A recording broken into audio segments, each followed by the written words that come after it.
大家好，我是丽姐，欢迎大家来听相亲故事，感谢大家的订阅。今天要和大家分享的是一个跨越海峡的爱情故事。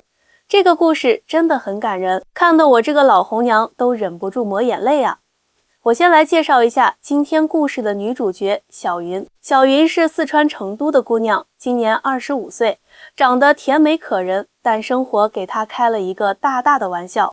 她家里条件本来还算过得去，但在她13岁那年，她爸爸在工地上出了工伤，从此高位截瘫，生活不能自理。更悲催的是，没过多久，她妈妈竟然卷走了家里所有的钱，跑路了。你们能想象吗？一个13岁的小姑娘突然要扛起整个家，小云被迫辍学，开始打工养家。她什么活都干过，发传单、端盘子、扫大街、当保姆，直到现在，她在一家足浴店当服务员，每天给客人端茶倒水，做足底按摩。虽然工作辛苦，但好在老板人还不错，客人也都挺尊重她的，工资也能养活她自己和她爸爸。我这辈子可能就这样了吧。小云经常这样跟我说，每次听到这话，我心里都特别不是滋味。一个这么年轻的姑娘，怎么能对生活没有期待呢？但命运的齿轮总在不经意间转动。去年夏天，小云在足浴店认识了今天故事的男主角阿伟。阿伟是台湾高雄人，在四川一家科技公司做技术总监，年薪100万往上。那天他因为出差谈业务太累，同事推荐他去小云工作的足浴店放松一下。小云被安排给阿伟做足底按摩，两人一聊天竟然特别投缘。阿伟被小云的坚强和善良所打动，而小云则被阿伟的温柔和体贴所吸引。足浴结束后，阿伟主动要了小云的微信，两人开始了频繁的联系。丽姐，我第一次遇到这么绅士的男生。小云红着脸告诉我，他从来不会半夜约我出去，也不会动手动脚，每次约会都是去正经餐厅或者电影院，还总是提前订好位置。我心里暗暗点头，这确实是台湾男生的特点之一。大家可别误会，我不是说大陆男生就不绅士，但文化差异确实存在。台湾社会受日本文化影响较深，男生在约会方面通常更注重仪式感和细节。阿伟每次来成都出差，都会抽时间陪小云。他知道小云要照顾瘫痪的父亲，就经常买些补品和水果送到他家。他还主动提出要帮小云找更好的工作，但被小云婉拒了。我不想让他觉得我是因为他有钱才跟他在一起的。小云倔强地说，真是个傻姑娘。但我理解她的自尊心。很多大陆姑娘在面对条件优越的台湾男生时，总担心别人会说他们拜金或者想嫁去台湾。其实这完全是不必要的顾虑，真爱面前这些都不是问题。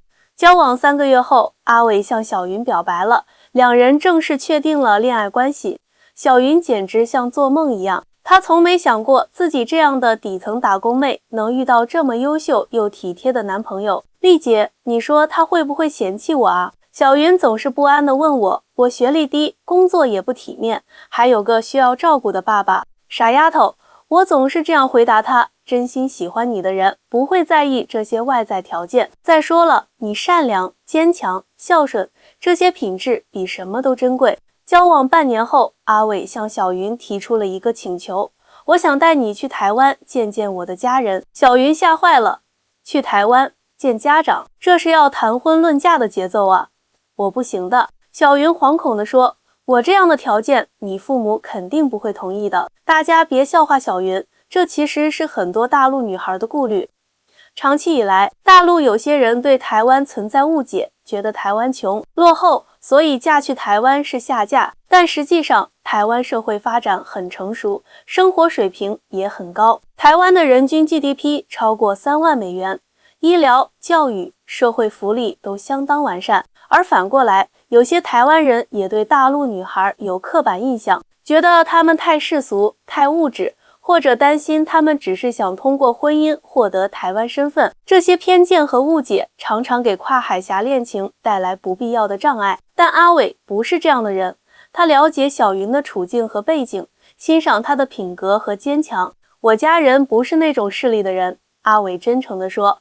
他们只关心你是不是真心对我好。经过阿伟的再三保证，小云终于鼓起勇气，向足浴店请了1周假，准备前往台湾。但他心里还是忐忑不安。我没坐过飞机，也没出过国，护照都是阿伟帮我办的，我真的好紧张。我给他打气，别担心，台湾和大陆是一家人，语言也通，你会适应得很好的。出发前，小云特意去买了一套新衣服，又去美容院做了头发和美甲，希望能给阿伟的家人留下好印象。但她最担心的还是自己的口音和行为举止会不会被嫌弃。台湾人说话都很温柔，用词也很讲究，我这川普会不会太粗鲁啊？小云愁眉苦脸地问我。哎呀，你就做你自己就好了。我笑着鼓励她，真诚最重要。再说了，现在很多台湾年轻人可喜欢四川话了，觉得特别可爱呢。终于到了出发的日子，阿伟特意从台湾飞到成都，陪小云一起回台湾。为了让小云安心，阿伟还贴心地请了专业护工来照顾小云的父亲，所有费用他全包了。阿伟真的很体贴呢。听到这里，我都忍不住感叹，这种体贴细致确实是很多台湾男生的特点。台湾男生普遍比较温柔体贴，在恋爱中很会照顾女生的感受。他们受传统儒家文化和现代日本文化的双重影响，既重视家庭责任，又懂得浪漫。当然，这只是普遍现象，不代表所有台湾男生都是如此，也不是说大陆男生就不好。小云和阿伟乘坐早班飞机，从成都直飞台北。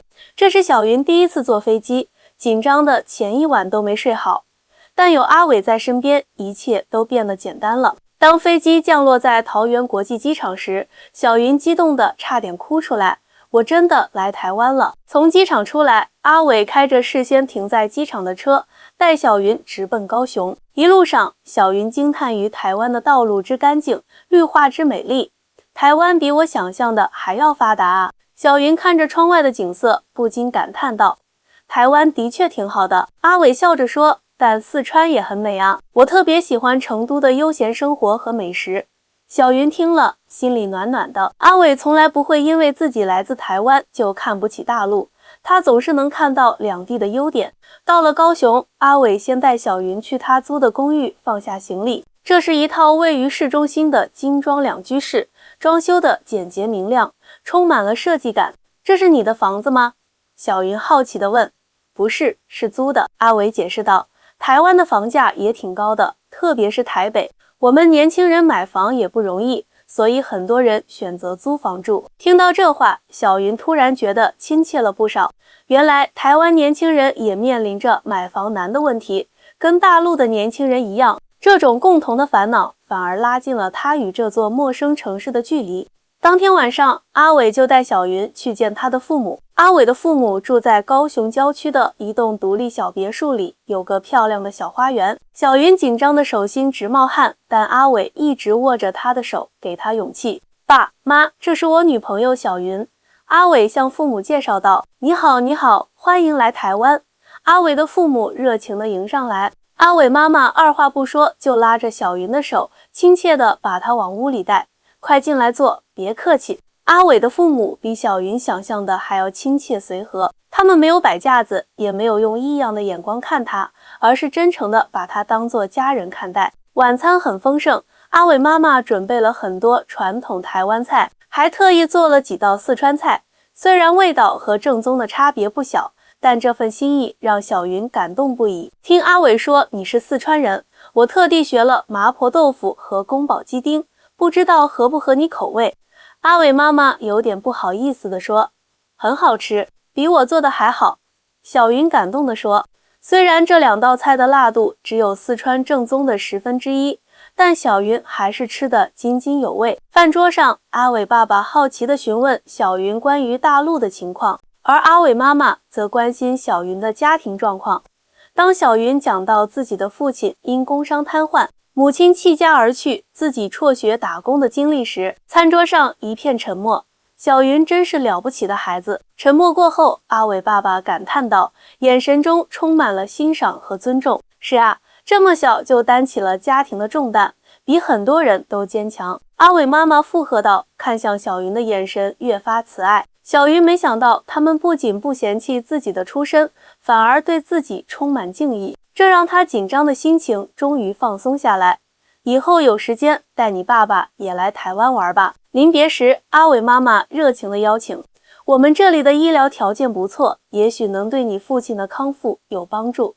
这句话让小云感动不已，她从未想过，阿伟的家人不仅接纳了他，还关心起了他的父亲。回到阿伟的公寓，小云终于忍不住哭了。你父母真的好好啊，我从来没想过他们会这么接纳我。傻瓜，人与人之间最重要的是真心。阿伟轻轻擦去他的眼泪，你这么善良坚强，谁会不喜欢你呢？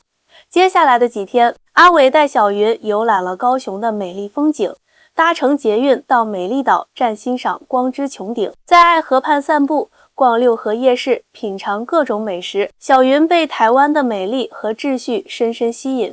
台湾真的很不一样，小云感叹道，街道那么干净，人们那么有礼貌，公共场所那么安静有序，每个地方都有自己的特色和优点。阿伟笑着说，就像成都有火锅和熊猫，高雄有夜市和海港。小云喜欢上了台湾人的生活节奏和待人处事方式，她发现台湾人做事不急不躁，说话轻言细语，很注重礼仪和细节，即使是便利店的服务员也会用敬语和顾客交流，态度热情而不谄媚。在台湾，尊重是深入骨髓的。阿伟向小云解释，无论你是清洁工还是总裁，只要你认真做事，就会得到同等的尊重。这种平等和尊重的氛围让小云感到无比舒适。在大陆，她因为学历低，工作不体面，经常遭遇轻视和歧视，但在台湾似乎没人在意这些，大家更关注你是一个怎样的人，而不是你的社会地位。游览了高雄后，阿伟又带小云去了台北。相比高雄的悠闲，台北更加繁华和国际化。他们一起逛了台北101大楼，参观了故宫博物院，品尝了各种夜市美食。小云像个好奇的孩子，对一切都充满新鲜感。台湾和大陆真的是一家人呢。小云由衷地说，文化习俗那么相似，却又各有特色。阿伟点点头，是啊，我们本来就是同文同种，只是历史原因分隔两地，但血浓于水，这种联系是割不断的。在台北的最后一天，阿伟带小云去了九份，这个依山而建的小镇，因电影《悲情城市》和宫崎骏动画的相似场景而闻名。蜿蜒的石阶，红灯笼高挂的老街，古朴的茶馆，浓厚的怀旧氛围让小云仿佛穿越到了旧时光，好美啊！站在观景台上俯瞰基隆海湾，小云不禁感叹，这简直就像仙境一样。阿伟温柔地笑着，把小云拉到一家100年老茶馆前。茶馆依山而建，木质结构，古色古香。透过窗户，可以将远处的海景尽收眼底。这家店有100年历史了，阿伟介绍道。他们家的茶和点心都很有名。我小时候，爷爷经常带我来这里喝茶。两人在靠窗的位置坐下，点了一壶高山乌龙和几样传统点心。阿伟熟练地泡着茶，动作优雅而流畅。小云好奇地看着他的一举一动，突然意识到自己对茶道一窍不通。我连茶都不会泡。小云有些自卑地说，你会不会觉得我很没文化？别这么说。阿伟笑着摇摇头。每个人的成长环境不同，知识结构也不同。我不会四川话，不了解四川的风土人情，难道你就会嫌弃我吗？小云被他的话逗笑了，摇摇头。阿伟继续说，再说了，茶道也没那么复杂，我可以教你。你看，他耐心地向小云讲解泡茶的步骤和要点，如何选茶、温杯、洗茶、注水、出汤。小云认真地听着，不时点头。其实泡茶最重要的不是技巧，而是那份专注和平静的心境。阿伟微笑着说，就像生活一样，心态比技巧更重要。听到这话，小云若有所思。她想起自己这些年来的艰难岁月，虽然辛苦，但她从未放弃过希望，始终保持着积极向上的心态。也许正是这种心态，让他在逆境中仍能吸引到阿伟这样优秀的人。晚上，他们在老街上漫步，尝遍了各种台湾小吃，阿吉、鱿鱼羹、芋圆、姜母茶。9份的夜晚，灯火通明，游人如织，充满了烟火气息。小云走在回宾馆的路上，阿伟突然正色道：“有件事我想跟你谈谈。”小云心里一紧，不知道阿伟要说什么。难道他发现自己有什么缺点，打算提出分手？或者他的父母其实并不同意他们的关系？各种可怕的想法在他脑海中闪过。什么事？小云强装镇定地问。阿伟深吸一口气：“我打算去成都发展。”啊？小云愣住了，这完全出乎他的预料。为什么？你在台湾不是发展得很好吗？是很好，但我觉得大陆的机会更多。阿伟解释道，尤其是科技行业，大陆的发展速度远超台湾。我们公司也看好大陆市场，准备在成都设立分公司，让我去负责。小云不知道该说什么。一方面，她当然希望阿伟能留在成都，这样他们就不用异地恋了。但另一方面，她又担心阿伟会因此牺牲自己的事业发展。你不用为我这么做的，小云低声说，我知道你在台湾有很好的事业和生活，不是为了你，是为了我们的未来。阿伟真诚地说，小云，我很认真地考虑过了，大陆的发展机会确实比台湾多，尤其是科技行业。我不想错过这个机会。顿了顿，他又补充道，当然，能和你在一起也是我的重要考虑因素，但请相信我，这是一个对我职业生涯有利的决定，不是牺牲。听到这番话，小云心中的顾虑减轻了不少。他知道阿伟是个事业心很强的人，不会轻易做出影响前途的决定。那你父母怎么办？小云又问道，他们会同意你去大陆发展吗？他们已经同意了。阿伟微笑着说，我妈还特别叮嘱我，一定要照顾好你和你爸爸。听到这话，小云感动得眼圈发红。阿伟一家人的包容和爱远超他的想象。其实我还有个问题想问你。阿伟忽然有些紧张地说，如果我去了成都，你愿意和我一起住吗？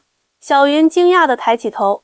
在他的观念里，未婚同居是很大胆的事情。他在成都生活了这么多年，周围的人对这种事情还是有些保守看法的。我爸爸，小云犹豫着说，我知道你要照顾你爸爸。阿伟马上说，我的意思是，我们可以找一个大一点的房子，有单独的房间给你爸爸，我会请专业的护工照顾他，这样你就不用那么辛苦了。小云感动得说不出话来。阿伟不仅理解他的难处，还主动提出要帮他分担照顾父亲的责任，这份情谊让他如何能不感动？谢谢你，阿伟。小云眼含泪水，谢谢你愿意接纳我和我爸爸。傻瓜，我们是一家人啊。阿伟轻轻拥抱了小云，你的负担就是我的负担，你的责任就是我的责任。就在这时，9份的天空突然飘起了细雨，两人赶紧找了个屋檐躲雨，雨越下越大，打在石板路上发出清脆的声音。看来我们要在这里等一会儿了，阿伟无奈地笑道。小云点点头，心里却充满了幸福感。和喜欢的人一起被雨困住，躲在小小的屋檐下，这不正是偶像剧里的经典桥段吗？小云，其实我今天带你来9份，还有一个特别的原因。阿伟忽然说道，从口袋里掏出一个小盒子。小云的心跳顿时加速，难道是？阿伟单膝跪地，打开盒子，里面是一枚简约而精致的钻戒。小云，认识你是我这辈子最大的幸运，你的坚强、善良和纯真让我深深着迷。我知道我们认识的时间不长，但我已经确定你就是我想共度余生的人，嫁给我好吗？小云惊呆了，她完全没想到阿伟会在这里向她求婚。周围的游客纷纷驻足观看，有人甚至拿出手机开始录像。我小云一时语塞，眼泪不受控制地流下来。太突然了吗？阿伟有些紧张地问。如果你觉得还需要时间考虑，我完全理解。不是的，小云连忙打断他，我只是太激动了，我愿意。阿伟松了一口气，起身将戒指戴在小云的手指上，然后紧紧拥抱住她。周围响起一片掌声和欢呼声。阿伟，我是不是在做梦啊？回到宾馆后，小云仍然恍惚不已，不停地看着手上的戒指。不是梦。阿伟笑着捏了捏她的脸，是我们爱情的新篇章。可是我担心。小云欲言又止，担心什么？我什么都没有，没学历，没背景，没钱，我配不上你。小云低声说。阿伟严肃地看着她，小云，你要记住，爱情不是交易，不需要门当户对。我爱的是你这个人，是你的善良、坚强和真诚，而不是你的家庭背景或学历。”顿了顿，他又说：“再说了，你有最珍贵的品质，坚强和善良。这些年，你独自一人照顾瘫痪的父亲，没有抱怨，没有放弃。这种担当和孝心，比什么学历、背景都珍贵。”听到这番话，小云感动得泪流满面。阿伟的理解和肯定，让他多年来的自卑感一扫而空。原来他的付出和坚持是被看见的，是有价值的。第二天一早，阿伟就迫不及待地带小云去了一家婚戒定制店，为两人定制了结婚对戒。然后他们又去办理了各种证件和手续，为小云以后来台湾做准备。等我们结婚后，你就可以申请台湾居留证了。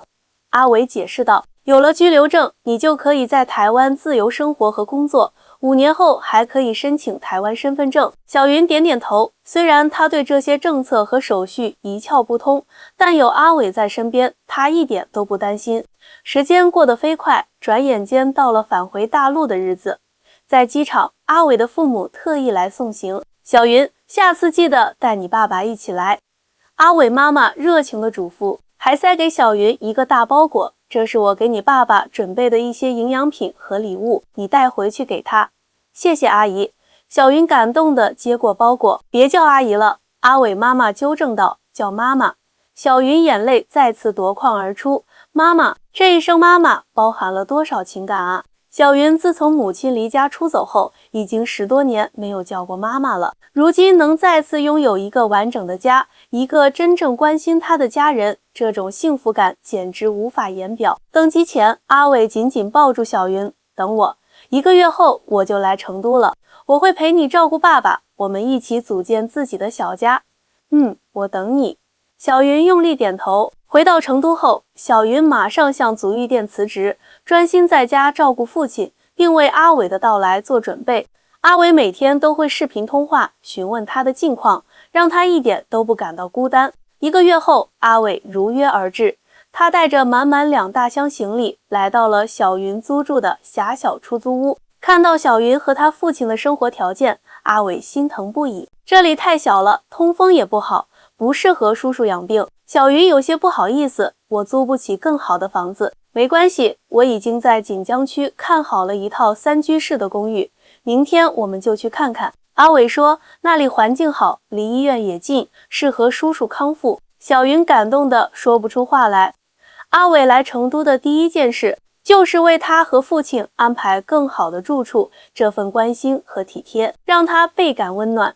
第二天，阿伟带着小云和他父亲去看了新房子。这是一套位于锦江区的精装3居室，小区环境优美，配套设施齐全，房子宽敞明亮，有专门的无障碍设施，非常适合小云父亲的特殊需求。这房子至少要1万多1个月吧？小云有些担忧地问。是的，但没关系。阿伟微笑着说，我现在的工资足够负担这些开支，而且公司补贴了一部分住房费用，压力不大。看到小云还是有些犹豫，阿伟又补充道，小云，别担心钱的问题，我们是一家人，共同承担责任，分享快乐。等我们结婚后，一切都是我们共同的。小云感动地点点头，同意搬进新家。当天，阿伟就联系了搬家公司和专业护工，帮助他们顺利搬入新居。搬家那天，阿伟的细心和体贴再次让小云感动。他事先准备了轮椅坡道，确保小云父亲能顺利进出公寓，又在卫生间安装了扶手和防滑垫，方便老人如厕和洗澡。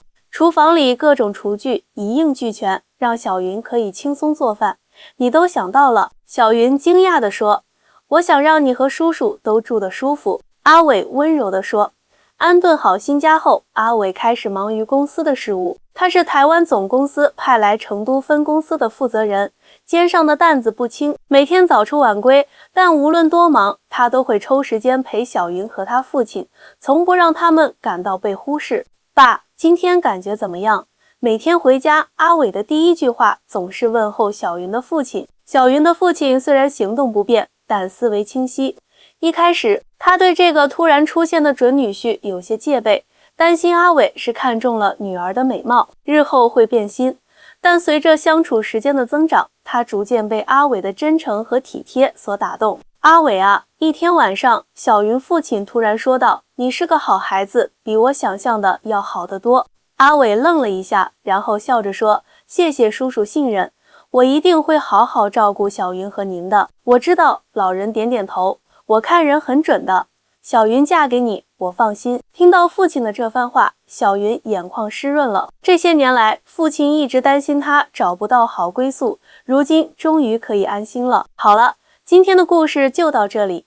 希望小云和阿伟的故事能给大家带来一些启示和感动。下期节目我们将分享另一个精彩的婚恋故事，敬请期待。